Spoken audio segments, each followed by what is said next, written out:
ini menyediakan tempat yang cukup luas, serta Wi-Fi gratis dan terminal charge HP yang memadai. Selain itu, aneka menu yang ditawarkan pun memiliki harga yang ramah di kantong. Dan untuk melihat suasana di kafe ini, kita sudah tersambung dengan rekan Ferdi Guhuku dari Tribun Manado. Silakan rekan Ferdi. Oke, selamat sore Tribuners dan juga rekan Ariska dari studio. Dari Kota Manado saya dapat laporkan benar yang disampaikan rekan Ariska bahwa di Kota Manado ada satu kafe yang ada di bahu Pak Ansario, tempatnya itu Cafe Benji. Cafe Benji ini adalah kafe yang cukup terkenal di Kota Manado, Sulawesi Utara, terutama di kalangan mahasiswa. Karena kafe ini selain untuk dijadikan tempat nongkrong yang cukup asik dan nyaman, kafe ini juga menyediakan jasa untuk buat rapat dan juga kerja tugas kuliah. Nah, dari pantauan kami semalam ya, banyak mahasiswa yang mengadakan rapat organisasi di Cafe Benji ini. Ada yang mengadakan rapat, ada juga yang mengerjakan tugas kampus. Salah satunya Ida bersama dengan teman-temannya. Ida mengatakan bahwa di Cafe Benji ini ownernya sendiri mengizinkan untuk mengadakan rapat bersama teman-teman dengan kapasitas 20 sampai 25 orang dengan aturan tetap harus membeli makanan, minuman dan juga gorengan-gorengan yang disediakan di kafe tersebut. Dan juga Tribuners, kafe ini juga disediakan wifi gratis dan juga tempat charge HP yang cukup memadai. Di setiap sudut itu ada tempat-tempat charge. Jadi ketika baterai laptop kita habis atau baterai handphone kita habis, kita boleh juga untuk men-charge. Dan wifi juga gratis, dipakai sepuasnya tentunya. Tribuners, untuk makanannya juga cukup murah ya di Cafe Benji ini, tersedia mulai kopi dan juga makanan berat dan makanan ringan dengan harga yang ramah kantong tentunya. Ini adalah harga mahasiswa karena memang pasarannya adalah pasaran mahasiswa di Cafe Benji ini. Nah, ini kafe ini rame ini hampir setiap malam, terutama di malam minggu, terutama karena memang ini adalah pasarannya adalah mahasiswa dan kebetulan karena memang kampus Universitas Samratulangi sudah dibuka, jadi peminatnya yang nongkrong, mengadakan rapat maupun mengerjakan tugas di kafe ini rata-rata adalah anak muda dan semuanya itu rata-rata adalah mahasiswa. Mungkin itu yang bisa saya laporkan dari Kota Manado, rekan Ariska dikembalikan ke studio. Terima kasih. Baik rekan Ferdi Guhuku dari Tribun Manado, terima kasih atas rekomendasi Anda dan selamat bertugas kembali. Setelah dari Manado, kita akan ajak Anda untuk menuju ke Bogor, Tribuners. Berkunjung ke kota Bogor, Anda tak boleh melewatkan bakso Pak De Jangkung, tepatnya di Jalan Sancang, Babakan, Kecamatan Bogor Tengah, Kota Bogor. Bakso di tempat ini pun cukup populer, bahkan pelanggannya banyak yang datang dari artis-artis ibu kota. Sebelum menetap, bakso Pak De Jangkung ini dijual dengan cara dipikul. Dan bagaimana informasi lengkapnya akan disampaikan oleh rekan Naufal Fauzi dari Tribun Bogor. Silakan rekan Naufal. Baik, rekan Ariska dan juga rekan-rekan Tribuners dapat kami informasikan bakso Pak De Jangkung di Kota Bogor ini adalah merupakan kuliner yang sayang jika dilewatkan untuk Anda jika sedang berkunjung ke Kota Bogor. Bakso Pak De Jangkung ini bahkan saat ini sudah cukup populer, termasuk pula banyaknya para artis ibu kota yang pernah mencicipi bakso buatan Pak De Jangkung ini. Dan terkait perintisan usaha bakso Pak De Jangkung ini rupanya sudah berawal sejak tahun 1969 silam. Jadi Pak De Jangkung ini memiliki nama asli Cipto Wiono. Jadi Pak Cipto ini saat ini sudah berusia di atas 70 tahun, yang mana dulunya beliau ini berjualan bakso dengan cara keliling, dipikul di wilayah Bandung. Namun hanya berjalan sekitar 3 tahun. Kemudian pada sekitar tahun 70-an, Pak Cipto ini kemudian berpindah untuk jualan bakso di wilayah Kota Bogor.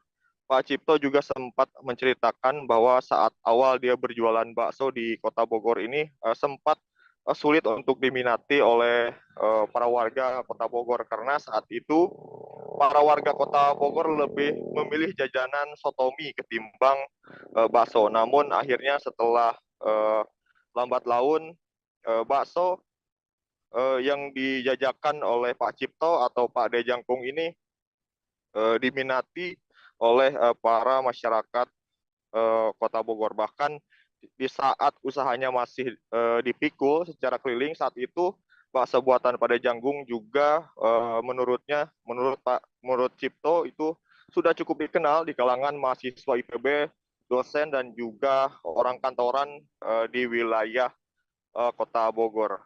Dan saat ini kedai dari Pak Dejangkung sudah berupa sebuah ruko yang beralamat di Jalan Sancang, Kota Bogor. Dan menurut Pak Dejangkung sendiri, kedai yang dimiliki saat ini hanya ada 2 kedai, yakni di Jalan Sancang, Kota Bogor, dan di wilayah Cibinong, Kabupaten Bogor. Jadi usaha awalnya dari pikul sampai memiliki ruko sendiri ini menurut Cipto atau Pak Dejangkung berawal dari ajakan dari salah satu pelanggannya untuk bekerja sama membuka ruko bakso di Kota Bogor ini. Sampai akhirnya usaha bakso Pak Dejangkung ini bisa seterkenal sampai saat ini. Demikian. Baik rekan Naufal Fauzi dari Tribun Bogor, terima kasih atas informasi Anda. Dan mungkin bakso Pak Dejangkung tadi bisa menjadi rekomendasi Tribuners yang berkunjung ke Kota Bogor. Dan setelah rekomendasi kuliner, kami masih ada rekomendasi tempat wisata untuk Anda Tribuners. Kota Manado, Sulawesi Utara memiliki sejumlah destinasi wisata alam dan budaya. Satu di antaranya ada wisata budaya dan religi Gereja GMIM Sentrum Manado yang berada di Jalan Sarapung, Kecamatan Wenang, Kota Manado. Salah satu gereja tertua di Manado ini memiliki usia hampir seabad atau sudah ada sejak zaman kolonial Belanda. Dan untuk melihat detail dari tempat ini, kita sudah tersambung dengan rekan Fernando Lumoa dari Tribun Manado. Silakan rekan Fernando. Iya, terima kasih Ariska. Tribuners, kami laporkan kepada Anda dari Kota Manado, Provinsi Sulawesi Utara. Tribuners, di Manado itu kaya atau banyak objek atau destinasi wisata. Selain destinasi wisata alam seperti pantai, pegunungan, taman-taman kota, di Manado juga itu ada juga beberapa destinasi yang mengusung kekayaan nilai-nilai budaya dan religi. Dan salah satunya itu adalah bangunan atau gedung gereja GEMIM, Gereja Masih Injili di Minahasa, Sentrum Manado. Gereja ini terletak tepat di kawasan pusat kota, bisa juga dikatakan sebagai di jantung Kota Manado karena berada di kawasan di mana mula-mula Kota Manado didirikan. Dan apa sebenarnya kelebihan dari Gereja GEMIM Sentrum ini, yaitu merupakan salah satu gereja tertua yang ada di Kota Manado. Dari penelusuran kami kepada jemaat yang biasa beribadah di gereja tersebut, gereja itu sudah ada.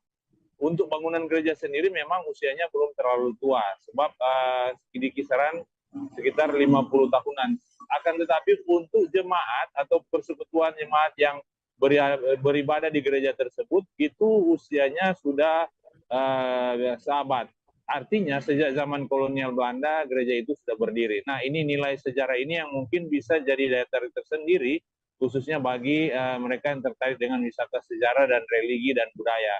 Dan Tribuners, ada kelebihan lain lagi di objek wisata Gereja GEMIM Sentrum ini. Tepat berada di halaman gereja, tepat di samping gereja, di gedung gereja itu di samping kiri berdiri sebuah tugu. Tugu atau monumen peringatan Perang Dunia Kedua. Tugu ini dibangun oleh Jepang dan Sekutu pasca Perang Dunia Kedua, jadi sekitar tahun 1946 sampai 1947, kedua pihak yang sempat berseteru di Perang Dunia Kedua itu sepakat membangun bersama monumen Perang Dunia Kedua. Monumen ini dibangun sebagai penghormatan dan kenangan akan ribuan tentara dari dua belah pihak, baik Jepang maupun Sekutu yang gugur di palagan pertempuran di Manado dan Sulawesi Utara.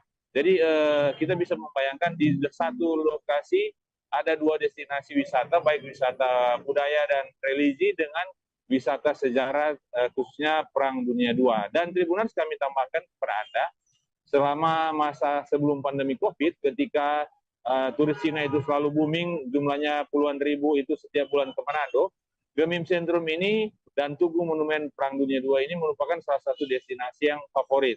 Hampir setiap akhir pekan di sini selalu dipadati oleh wisman dari Tiongkok maupun dari Korea dan Jepang. Demikian Ariska kami laporkan. Baik, terima kasih rekan Fernando Lumoa dari Tribun Manado dan terima kasih selamat bertugas kembali. Tribunner, selesai direvitalisasi Taman Mini Indonesia Indah atau TMII tampil dengan wajah baru. Selain lebih instagramable, Taman Mini Indonesia Indah kini juga lebih nyaman, estetis, dan memiliki fasilitas yang beragam. Tempat wisata yang berada di Kecamatan Cipayung, Jakarta Timur ini pun hadir dengan konsep baru. Mengusung konsep ruang terbuka hijau, pengunjung bisa menikmati pemandangan alam yang menakjubkan. Meski demikian, Taman Mini Indonesia Indah masih kental akan wisata budayanya, sehingga semakin menarik untuk dikunjungi saat libur tiba. Menurut Eksekutif Vice Presiden Taman Mini Indonesia Indah, Claudia Inkiriwang, Taman Mini Indonesia Indah kini juga menghadirkan destinasi wisata dengan 70% dan ruang terbuka hijau 30%. Oleh karena itu, pengunjung yang datang bisa duduk santai sembari menikmati rimbunnya pepohonan ataupun olahraga lari, jalan kaki, dan bersepeda di jalur yang telah disediakan. Sementara itu, untuk mendukung konsep ruang terbuka hijau ini, seluruh kendaraan pengunjung Taman Mini Indonesia Indah kini harus diparkir di tempat parkir. Kemudian dari tempat parkir yang tersedia, pengunjung bisa menggunakan layanan bus listrik gratis dari Taman Mini Indonesia Indah. Selain itu, Claudia menuturkan bahwa Taman Mini Indonesia Indah juga tetap mempertahankan destinasi wisata budaya Indonesia meski telah mengusung konsep ruang terbuka hijau. Berbagai anjungan rumah adat pun bisa dikunjungi untuk melihat keberagaman budaya Indonesia. Ada pula wahana edukasi di Taman Mini Indonesia Indah, seperti Museum Komodo dan juga Taman Burung. Diketahui sebelumnya, konsep ruang terbuka hijau ini menjadi daya tarik tersendiri bagi para pengunjung, seperti Rumarda, 69 tahun, warga Rawamangun, Jakarta Timur. Rumarda mengatakan bahwa konsep yang diusung Taman Mini Indonesia Indah ini menjadi alternatif warga Jakarta yang kesulitan mencari ruang terbuka hijau. Terlebih, harga tiket masuk sebesar Rp25.000 tersebut juga dianggap sesuai dengan fasilitas dan wahana yang tersedia. Ia pun berharap ruang terbuka hijau dan wisata budaya di Taman Mini Indonesia Indah akan terus dipertahankan, sehingga warga bisa mengenal keragaman budaya Indonesia sembari melepas penat.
Dalam rangka merayakan pencapaian akun Instagram @ki121 yang tembus 800.000 follower, KI memberikan penawaran menarik, yakni membagikan 10 tiket konser Summer Hype Festival gratis bagi para pengikutnya di Instagram.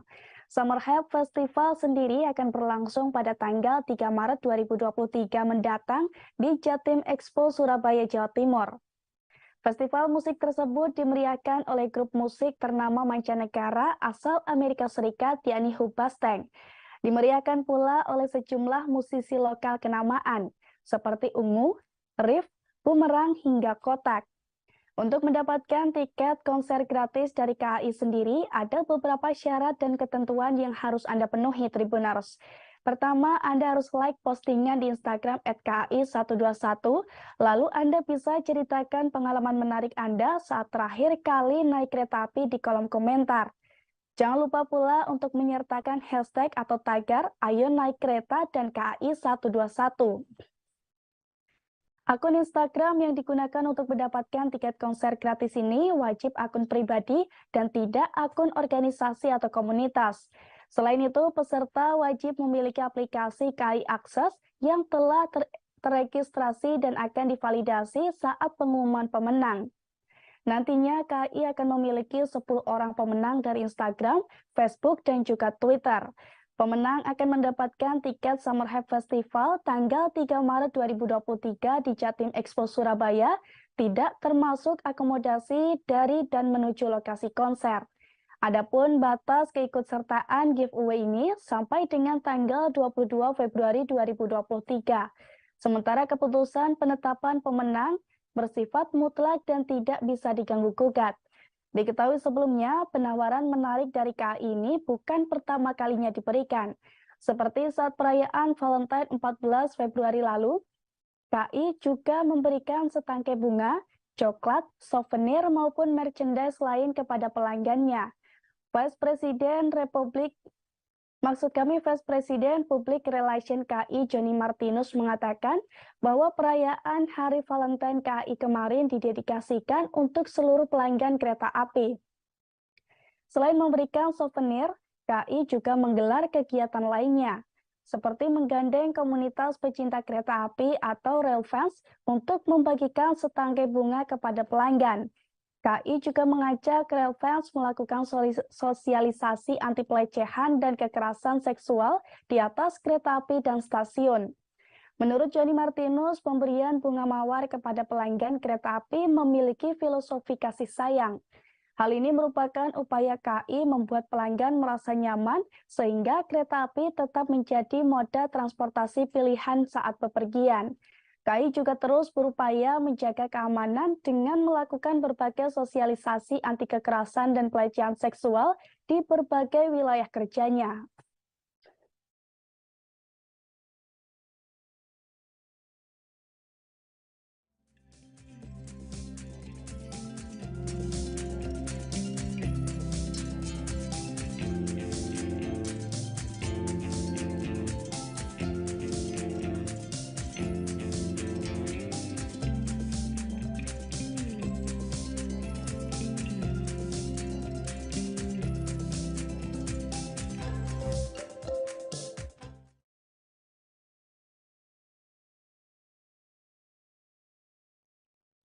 Hewan kapibara saat ini tengah menjadi sorotan. Hal ini seiring dengan viralnya meme Mas Bro dalam media sosial Tribuners. Meme Mas Bro ini diduga sengaja dilekatkan pada hewan kapibara karena identik dengan orang yang santai. Menurut staf pelayanan informasi dan kehumasan Taman Marga Satwa Ragunan Wahyudi Bambang, kapibara sendiri merupakan hewan pengerat terbesar di dunia. Adapun keluarga hewan kapibara ini, jika di Indonesia ada kelinci, marmut, serta tikus. Kapibara biasanya juga tersebar di beberapa negara, seperti Brazil, Kolombia, Venezuela, Uruguay, dan juga Argentina. Sementara di Indonesia, Anda bisa melihat secara langsung hewan kapibara di Taman Marga Satwa Ragunan. Menurut Wahyudi, Ragunan mengoleksi kapibara sudah sejak tahun 2000-an silam. Koleksi kapibara di Ragunan kini juga telah beranak pinak hingga menjadi 22 ekor. Wahyudi juga mengungkapkan bahwa perkembangbiakan kapibara di Ragunan terbilang cukup bagus, sebab menurutnya iklim yang ada di Ragunan mirip dengan habitat aslinya di Amerika atau lebih tepatnya di Amazon. Sejak viral di media sosial sebagai Mas Bro, Wahyudi menuturkan banyak pengunjung ingin melihat secara langsung hewan kapibara di Taman Marga Satwa Ragunan. Ia menambahkan kandang kapibara di Taman Marga Satwa Ragunan berada di 3 titik, yakni di timur, tengah, dan juga barat Tribuners. Untuk perawatannya sendiri, kapibara ini juga tidak terlalu sulit. sebab kapibara memiliki kekuatan fisik yang cukup bagus. Bahkan kapibara juga dikenal tahan terhadap hujan. Sementara untuk perawatan sehari-hari, pihak Ragunan hanya perlu melakukan pembersihan dan sanitasi pada kandangnya. Dalam kandang kapibara ini juga terdapat sebuah kolam yang sengaja dibuat untuk berendam mengikuti habitat aslinya, di mana habitat aslinya memang dekat dengan air seperti hutan mangrove, padang rumput, dan juga rawa. Adapun makanannya, kapibara biasanya akan diberikan kangkung, sawi, dan buah-buahan seperti ubi, wortel, kacang panjang, atau bisa juga diberikan rumput gajah.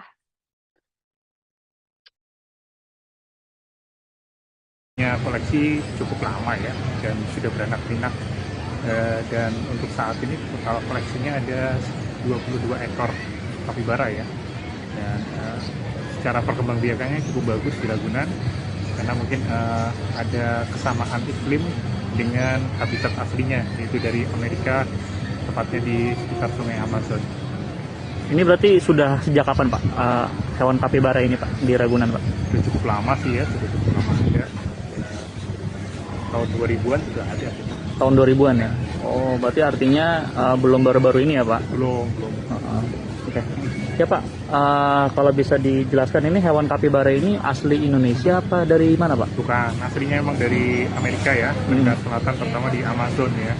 Di situ memang habitat aslinya dari sana. Terus kemudian untuk Ragunan sendiri kebetulan tipe iklimnya hampir sama, karena memang kapibara itu hidupnya di hujan tropis ya. Kebetulan di Indonesia juga hampir sama iklimnya, dan kemudian untuk kapibara sendiri lebih suka hidup di sekitaran bantaran sungai ya, jadi harus banyak kolam atau air untuk bisa dia hidup di situ. Oke. Gubernur Jawa Timur Khofifah sempat terpleset saat meninjau jembatan kaca Gunung Bromo di Probolinggo, Jawa Timur. Akibat insiden ini, Menparekraf Sandiaga Salahuddin Uno meminta pengelola jembatan kaca untuk memperhatikan aspek keselamatan dan pengecekan sertifikasi jembatan. Terlebih saat musim hujan nanti, permukaan jembatan berpotensi menjadi lebih licin karena basah.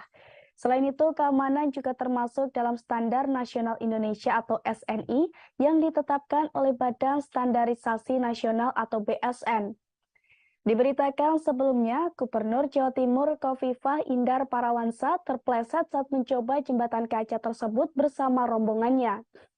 Tepatnya insiden tersebut terjadi pada Kamis 16 Februari 2023 lalu.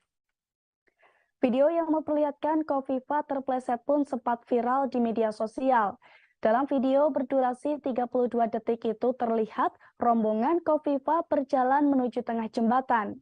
Meski pengambilan video berada di posisi belakang rombongan, namun terlihat seseorang yang terpleset berada di belakang Khofifah mendadak terpleset dengan posisi kaki ke depan. Kaki pria yang terjatuh itu pun mengenai Khofifah. Akibatnya, mantan Menteri Sosial Republik Indonesia itu juga ikut terpleset di jembatan kaca. Diketahui sebelumnya, jembatan kaca ini memiliki panjang 120 meter dengan lebar 1,8 meter dan tinggi 800 hingga 100 meter. Saat berada di jembatan kaca ini, pengunjung nantinya akan dimanjakan dengan pemandangan alam dengan paduan atraksi adrenalin Tribuners. Selain menjadi spot wisata baru, jembatan kaca tersebut juga menjadi penghubung, yakni antara kawasan wisata Seruni Point dengan satu area pemandangan Gunung Bromo, Gunung Batok, dan juga Gunung Semeru.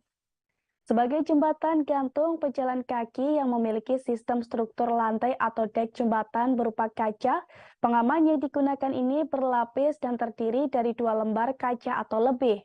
Sebagai informasi, jembatan kaca ini belum dioperasikan untuk umum. Sebab saat ini jembatan kaca masih dalam proses finishing dan diperkirakan rampung pada bulan Oktober 2023 mendatang.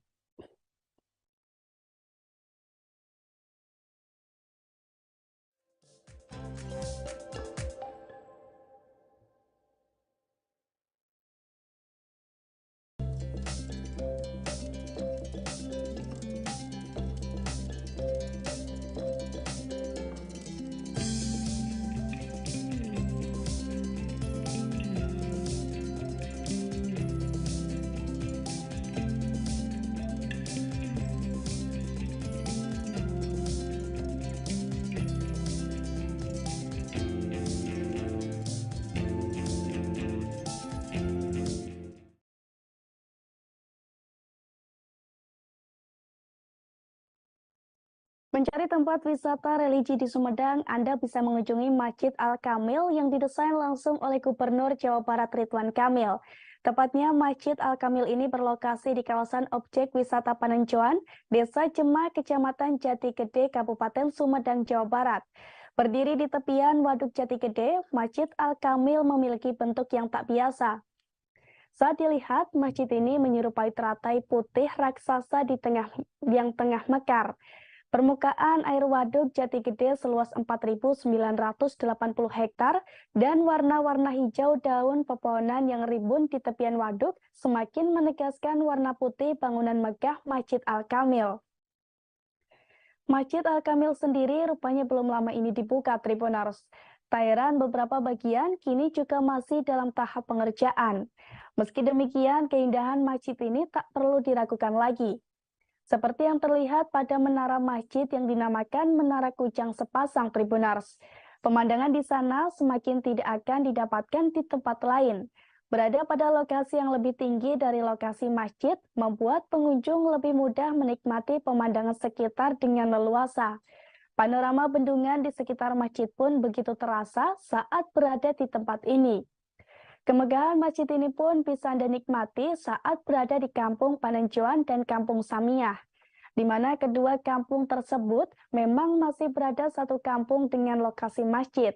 Hanya saja terdapat bagian dataran yang lebih tinggi. Dari tempat inilah kemegahan masjid semakin terlihat cantik, tampak juga rumah-rumah penduduk di bawah masjid. Di bagian bawah masjid atau di sekitar Masjid Al-Kamil memang ada sekitar 20 rumah penduduk. Rumah-rumah itu terlihat berselangan dengan warna hijau pepohonan, Tribuners. Lokasi Kampung Panenjoan ini merupakan lokasi tempat wisata yang dinamai Panenjoan. Kata Panenjoan sendiri dalam bahasa Sunda adalah tempat untuk nenjo atau melihat pemandangan yang indah. Diketahui sebelumnya, Masjid Al-Kamil bukanlah satu-satunya masjid yang didesain langsung oleh Ridwan Kamil. Sebab ada sederet masjid lainnya yang sebelumnya juga didesain Ridwan Kamil dengan berbagai keunikan. Seperti Masjid Al-Irsyad di Bandung Barat, Masjid Al-Mumtaz di Kabupaten Bandung, Masjid Raya Asmaul Husna di Tangerang, Masjid Al-Jabar di Kota Bandung, dan masih banyak lagi.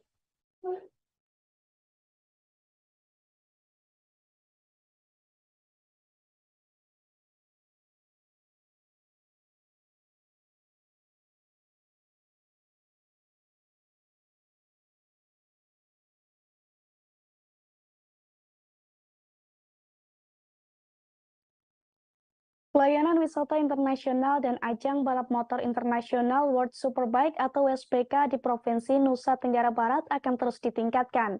Untuk mewujudkan hal ini, Kementerian Perhubungan melalui Direktorat Jenderal Perhubungan Laut kini juga mulai menerapkan ISPL Skode di dermaga Gilimas di Kecamatan Lembar, Kabupaten Lombok Barat. Penerapan ISPL sendiri dilakukan untuk menjamin keamanan kapal dan fasilitas pelabuhan lainnya. Guna mempersiapkan penerapan ISPL Skode, tim Direktorat Jenderal Perhubungan Laut yang dipimpin Kasubdit Patroli dan Pengamanan Direktorat KPLP Kapten Hermawan dengan didampingi Kepala Kantor KSOP Kelas 3 Lembar Kapten Purgana dan juga Kepala Saksi Lalu Lintas Angkatan Laut serta usaha kepelabuhan Dr. Kapten Ari Wibowo berkesempatan mengunjungi dermaga Gilimas Lombok. Dilansir dari tribuntravel.com, ISPL Skode sendiri merupakan aturan komprehensif yang mengatur prosedur keamanan terhadap kapal dan fasilitas pelabuhan. IPPS juga menjadi bagian dari konservasi internasional untuk keselamatan jiwa di laut. Menurut Kapten Hermawan, saat ini infrastruktur pelabuhan Gilimas sudah cukup bagus untuk melayani kapal pesiar kelas internasional yang bisa menampung sekitar 1.500 orang. Di mana pengembangan juga telah dilakukan di beberapa zona. Di antaranya zona peti kemas dengan luas 6,06 ha, zona logistik 1,18 ha, zona perkantoran dan bisnis perdagangan 2,95 ha, zona pariwisata atau marina 0,37 ha, zona utilitas 0,83 ha, Zona pemerintah 0,5 ha dan kapasitas kontainer 1.900 teus. Sementara itu, menurut Kapten Hermawan melalui siaran pers resminya mengungkapkan bahwa pembangunan fasilitas ini menjadi salah satu upaya Kemenhub dalam membantu sektor pariwisata di Nusa Tenggara Barat. Selain itu, ISPS juga dimanfaatkan untuk mempercepat efisiensi rantai logistik. Di antaranya melalui program tol laut sebagai program strategis pemerintah Presiden Joko Widodo. Dalam kesempatan ini, Kapten Hermawan juga mengatakan bahwa pengaturan kunjungan kapal wisata dan kapal pesiar asing di pelabuhan-pelabuhan Indonesia diatur dalam Peraturan Menteri Perhubungan, yakni nomor PM 4 tahun 2022 tentang pelayanan kapal wisata asing dan kapal pesiar asing di perairan Indonesia. Kapal wisata dan kapal pesiar asing sendiri merupakan alat angkut perairan yang berbendera asing dan digunakan oleh wisata untuk berwisata. Kapal jenis ini juga bisa digunakan untuk melakukan perlombaan-perlombaan di perairan yang baik digerakkan dengan tenaga angin atau dan tenaga mekanik. Sedangkan dalam hal persetujuan berlayar kapal diatur dalam Undang-Undang Nomor 17 Tahun 2008 tentang pelayaran bagian ke-6 tentang surat persetujuan berlayar. Aturan ini diterapkan untuk meningkatkan kunjungan kapal wisata dan kapal pesiar asing ke Indonesia, sekaligus untuk memberikan kemudahan dalam hal pengurusan dokumen untuk memasuki wilayah perairan Indonesia.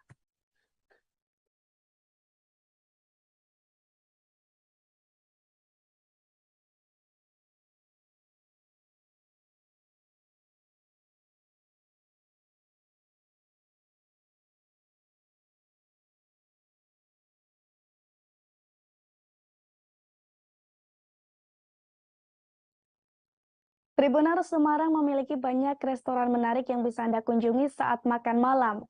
Namun jika mengharapkan makan malam dengan nuansa berbeda, Anda bisa mampir ke Epicure Sky Terrace Tribuners. Restoran rooftop yang satu ini mengusung tema Hollywood Glam, yakni dengan konsep yang memamerkan kemewahan dalam keseharian. Hollywood Glam sendiri merupakan kombinasi antara sentuhan abad pertengahan, desain kontemporer, dan juga modern.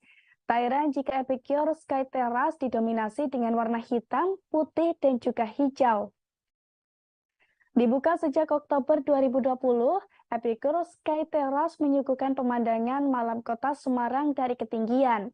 Letaknya yang berada di rooftop gedung lantai 3 membuat tempat ini menjadi tempat yang cocok untuk menyaksikan pemandangan dari ketinggian. Dari tempat ini, Anda akan melihat kerlap-kerlip lampu kota yang tampak begitu cantik. Cantiknya pemandangan yang berpadu dengan desain Instagramable membuat Epicure Sky Terrace semakin menarik. Ruangan indoor dan juga outdoor restoran ini juga dilengkapi dengan meja dan kursi yang modern. Lalu penambahan tanaman-tanaman baik di dalam ataupun di luar ruangan membuatnya semakin segar. Selain desain yang cantik, Epicure Sky Terrace juga menyajikan beragam hidangan lezat, mulai dari menu lokal, ASEAN hingga Western Tribuners. Menu yang ditawarkan ini terbagi menjadi beberapa kategori, seperti kategori small pizza yang terdiri dari mandu, gyoza, spring roll, longbao, french fries, dan juga nachos. Menu-menu tersebut dibanderol dengan harga mulai dari 35.000 saja per porsi. Lalu untuk ASEAN menu, Epicure Sky Terrace menghadirkan ramen, bibimbap, clay pot chicken lacang, bulgogi hot plate, barbecue rice yang dibanderol dengan harga mulai dari 56.000 per porsi. Kemudian Indonesian menu berupa sei dibanderol dengan harga 60.000 per porsi. Sementara beragam menu burger dibanderol dengan harga mulai dari 56.000 per porsi. Epicure Sky Terrace juga memiliki menu vegetarian seperti smoothies dan juga salad yang dibanderol dengan harga mulai dari 48.000 per porsi. Ada juga dessert berupa kue yang dibanderol dengan harga mulai dari 32.000 per slice. Sedangkan untuk minumannya, Epicure Sky Terrace menghadirkan beragam olahan kopi, teh, dan juga soda dengan harga mulai dari 18.000 saja per gelas. Untuk diketahui, Epicure Sky Terrace ini berlokasi di Jalan Singsinga Mangaraja, nomor 21 Candi, Kecamatan Candisari, Kota Semarang, Jawa Tengah.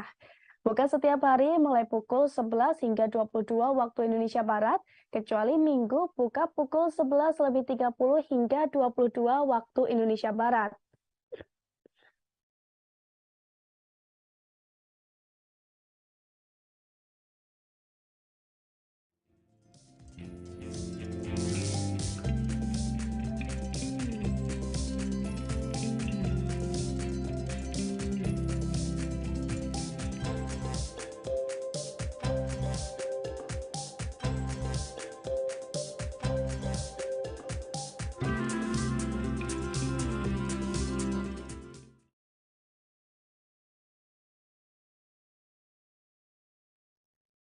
No Playing Festival 2023 akan segera digelar, tepatnya pada tanggal 3 hingga 5 Maret 2023 dan tanggal 10 hingga 12 Maret 2023 mendatang.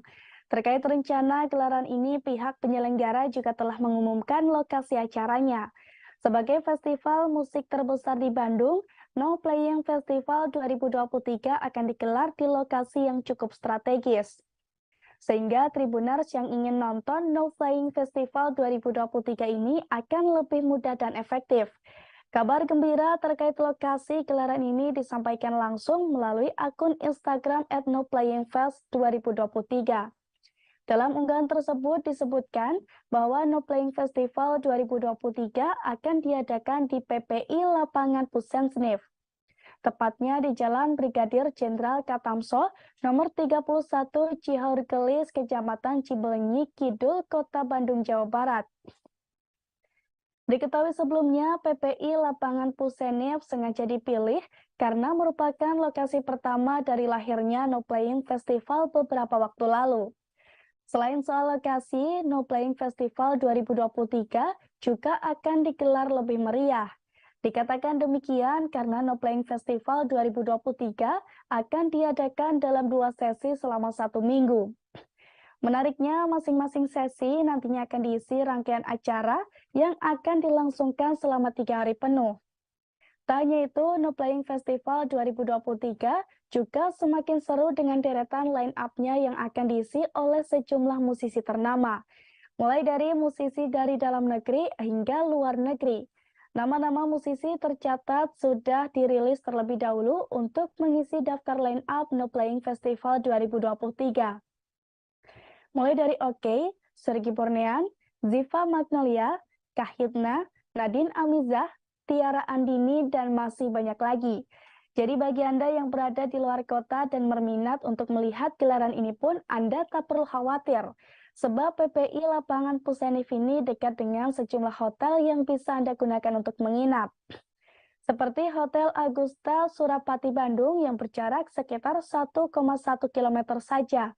Lokasinya ini berada di Jalan Surapati, nomor 203 Sukalayu, Kecamatan Cibelenyi, Kaler, Kota Bandung, Jawa Barat. Lalu ada pula Prime Park Hotel Bandung yang berjarak 1,6 km dari lokasi No Playing Festival. Lokasi tepatnya ini berada di Naklasari, Kecamatan Cibelenyi, Kaler, Kota Bandung, Jawa Barat.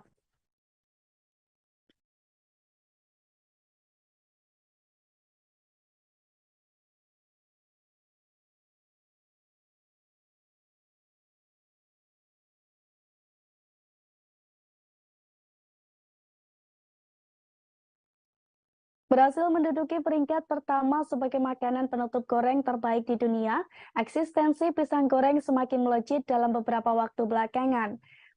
Popularitas pisang goreng ini bahkan mengalahkan sejumlah kuliner penutup dari berbagai negara di dunia. Dalam survei yang dilakukan Tes Atlas, pisang goreng Indonesia mampu mengalahkan churros hingga donat Bamboloni dari Italia.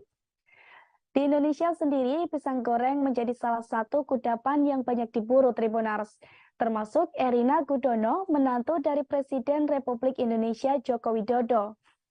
Namun dari sekian banyak pisang goreng, Erina Gudono menyebut bahwa pisang goreng di Kopi Klotok Jogjalah yang paling enak. Bahkan melalui Instastory di akun Instagram miliknya @erina Gudono, Istri Kaisang Pangarep sempat mengunggah sebuah foto dapur tempat memasak pisang goreng di Kopi Klothok Jogja. Dalam unggahannya terlihat pisang yang digantung. Ada pula pisang yang tengah dikupas dan masuk ke dalam adonan. Beberapa di antaranya bahkan terlihat sudah matang dan berwarna golden brown yang begitu menggoda. Meski dapurnya terbuka untuk pengunjung, namun menurut Erina Gudono, pisang goreng Kopi Klothok Jogja belum ada yang menandingi. Diketahui sebelumnya, Kopi Klothok Jogja merupakan tempat makan yang selalu ramai pembeli. Rumah makan ini sebenarnya memiliki banyak menu yang disajikan. Namun, salah satu yang menjadi favorit dan banyak diburu adalah pisang gorengnya, Tribuners. Selain memiliki cita rasa nikmat, pisang goreng Kopi Klothok Jogja juga memiliki harga yang terjangkau, yakni hanya 6.500 saja per porsi yang berisi 2 pisang goreng. Jika penasaran, Anda bisa datang langsung ke Jalan Kaliurang Area Sawah, Pekam Binangun, Kecamatan Pakem, Kabupaten Sleman, Yogyakarta. Namun jika terlalu jauh, pisang goreng nikmat lainnya juga bisa Anda temukan di Jakarta. Di antaranya ada pisang goreng Madu Punanik yang berada di Tanjung Duren Selatan, Kecamatan Grogol, Petamburan, Kota Jakarta Barat. Di tempat ini menyediakan pisang goreng madu dengan ukuran besar dan warna coklat kehitaman yang tak kalah menggoda. Pasalnya, warna hitam yang ada di pisang goreng ini disebabkan oleh karamel yang dipanaskan. Untuk harganya, pisang goreng Madu Punanik dibanderol dengan harga 7.500 saja per porsi.